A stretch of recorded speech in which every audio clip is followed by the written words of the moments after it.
Se alguma coisa externa lhe causa angústia, não é a coisa em si que o perturba, mas sim o seu julgamento a respeito dela. E isso você tem o poder de eliminar agora. É o que diz o imperador romano Marco Aurélio, que é o estoico mais conhecido e escrevia esses pensamentos no seu diário. O primeiro princípio do estoicismo prático é o seguinte: não reagimos aos acontecimentos, reagimos aos nossos julgamentos a respeito dos acontecimentos.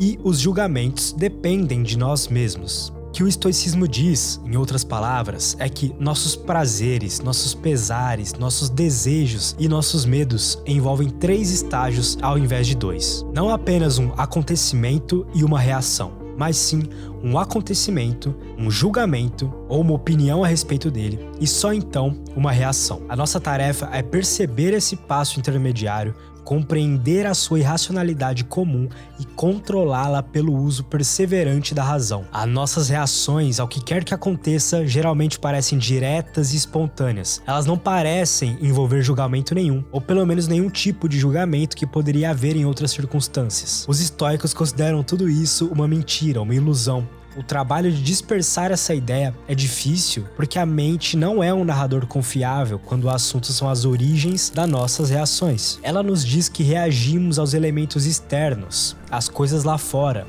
não à mente propriamente dita. Ela precisa aprender a ver e descrever o seu próprio papel com mais precisão. No estoicismo, tentamos aprender a pensar com mais propriedade a respeito dos nossos pensamentos, ensinar a mente a compreender a mente, tornar os peixes mais conscientes da água. Vamos pensar que alguém insultou você. O insulto não tem sentido nenhum, para além do que você faz com ele. Se você está incomodado, deve ser porque você se importa, ou seja, você faz um julgamento. Ao invés disso, você poderia decidir simplesmente não se importar com aquilo. E aí sim, seria o fim do insulto para você. Todo tipo de incômodo que a gente tem na vida pode ser visto da mesma maneira.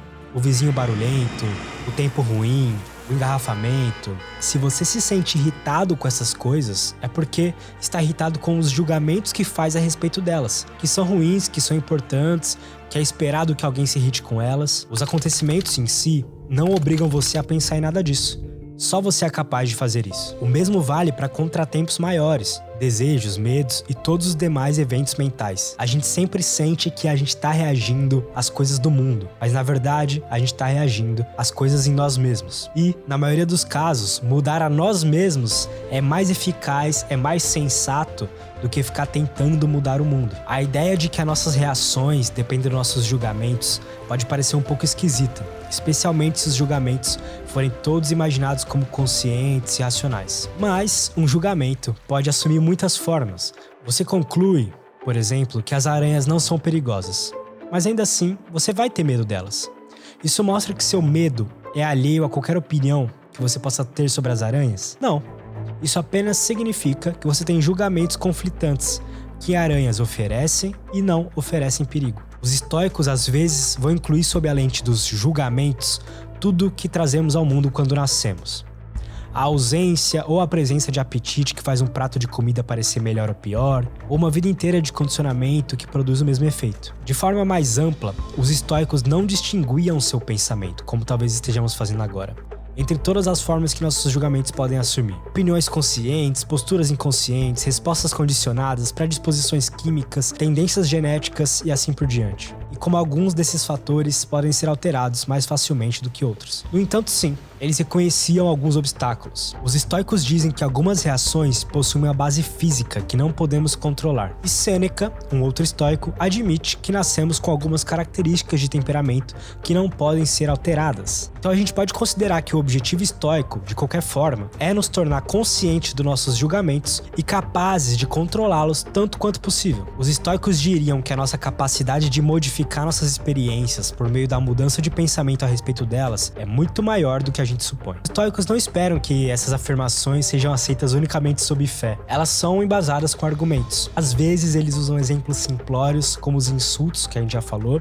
coisas que qualquer um consegue ver e que só tem importância se lhe for dado o devido peso. Para reações que parecem ser mais inevitáveis, no entanto, os estoicos costumam usar comparações para fazer valer a sua argumentação. Eles observam as diferentes maneiras pelas quais as pessoas reagem aos mesmos acontecimentos em diferentes circunstâncias, épocas e lugares. O que algumas pessoas temem e outras não, que às vezes é objeto de sacrifício válido para alguns, para outros simplesmente não é nada. A dor, o pesar, a tristeza, a angústia, o desconforto, que parece um fato bruto pra gente, é vivenciado de maneira muito diferente entre cada uma das pessoas. Pega o Paulo Musi, por exemplo, que vive uma vida totalmente maluca, uma rotina totalmente desconfortável. Pra ele, o desconforto virou algo normal, algo que ele já tá acostumado a viver. Diferentemente de uma pessoa que vai começar agora a querer acordar cedo, estudar, trabalhar, treinar e por aí vai. Evidentemente, nossas reações não são inevitáveis, afinal de contas. Mas de algum modo, elas são obra nossa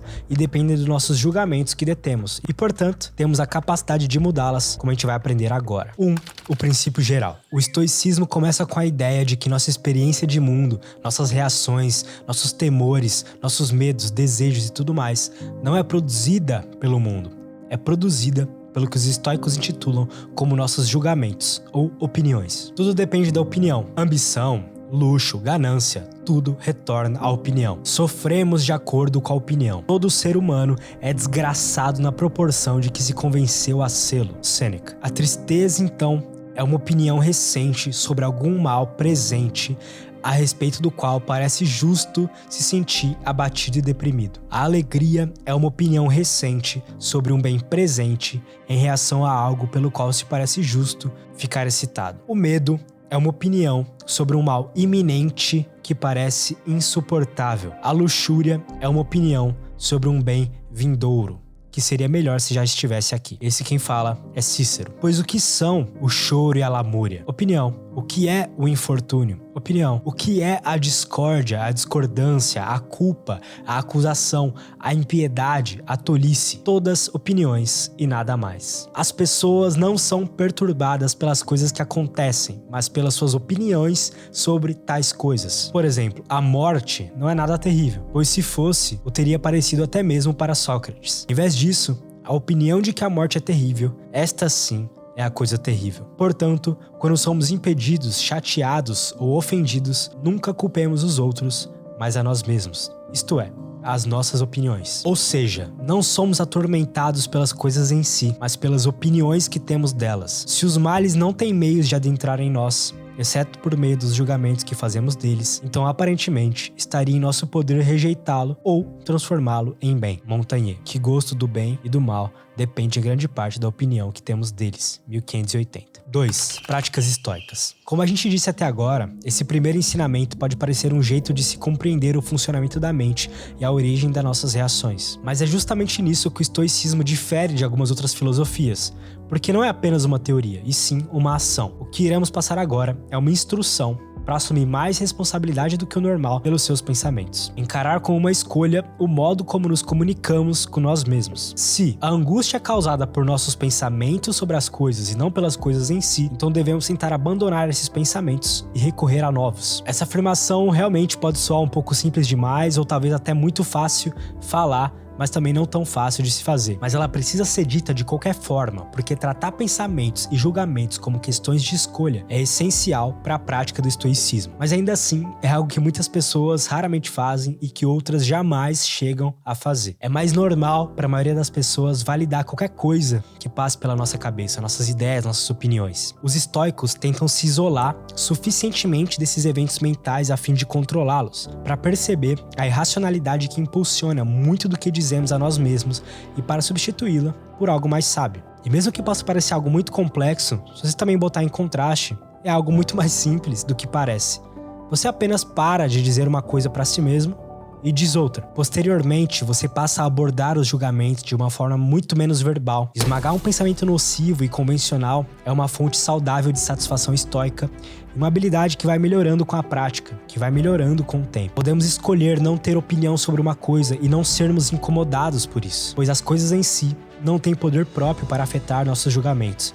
É o que disse o Marco Aurélio em Meditações. O que é importante? Elevar a sua vida muito acima das ocorrências casuais e se lembrar de que é uma vida humana. De modo que, se você tiver sorte, sabe que não durará muito. Ou, se você for muito azarado, sabe que não o é, de fato, se jamais achar que o é. Sêneca. Existe o risco de que essas frases parecem incentivar uma espécie de vazio. No entanto, O objetivo estoico não é esvaziar a mente, mas livrá-la da tolice e dos erros de julgamento. É importante lembrar que nenhum dos estoicos que citamos aqui até agora buscava uma vida parada, uma vida retraída, ou mesmo uma mente livre de complexidade. Na verdade, cada um deles, em sua época, era um representante das pessoas mais poderosas do planeta. 3. Comparações. Os estoicos afirmam que nossas reações a todas as coisas são criadas pelos pensamentos ou julgamentos mais sutis que construímos a respeito delas. Eles buscam mostrar isso primeiro pedindo que olhemos para dentro de nós com mais atenção. Quando os prazeres corromperem mente e corpo, nada parece ser tolerável. Não porque o sofrimento seja difícil,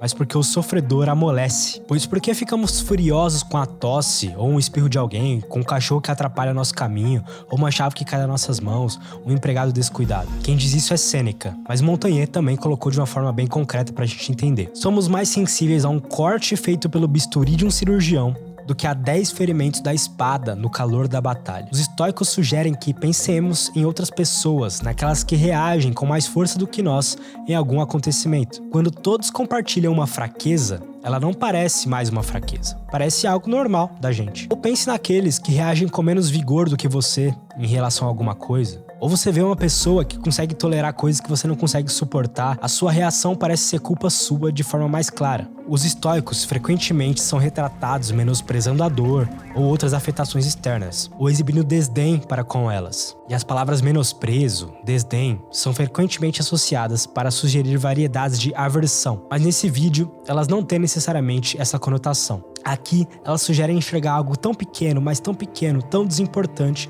que a gente deve se enxergar como superiores àquilo. Quando você tiver visto crianças em Esparta, e jovens em Olímpia, e bárbaros no anfiteatro, sendo acometidos pelas feridas mais severas e tolerando-as em silêncio, será que você, se enfrentar algum tipo de dor, vai berrar? Será que você não vai, ao invés disso, suportá-la com determinação e firmeza, sem chorar? É intolerável, a natureza não aguenta isso. Eu ouço o que você diz.